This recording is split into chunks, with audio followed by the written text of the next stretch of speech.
looking back on it, when Buck left the show, and the other thing was that Buck was no longer touring, he was no longer doing concerts, he was no longer recording, he owned a couple major radio stations, a newspaper back in Bakersfield, California, and that's really where his interests were and had been for years, and that's what he donated all his time to.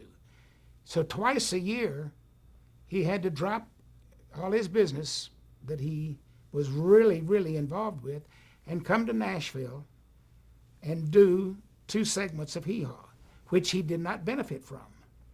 Because you own Hee Haw, you get an exposure, and if you have a new record out, you do it on Hee Haw, you say, got a new record, and people say, oh, I'll go out and buy it.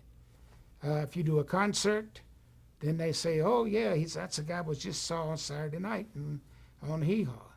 But Buck didn't do concerts or record in studios. He, in fact, one time said, I haven't been in a studio in 6 years.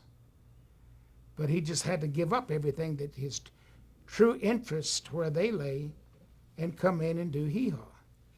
And so when he left the show, then they started doing guest host.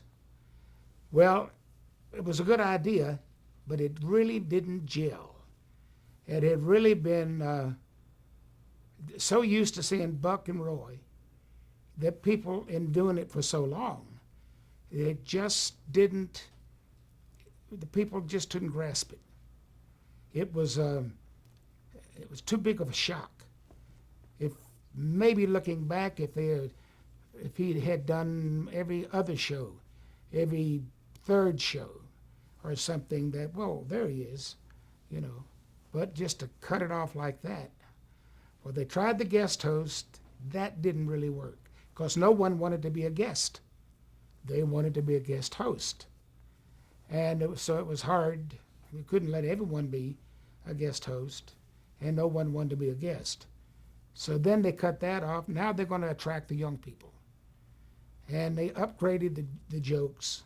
The cornfield and what they call the moonshine still, where everybody laid out in front of this old building with the dog and the girls on the front porch and stuff.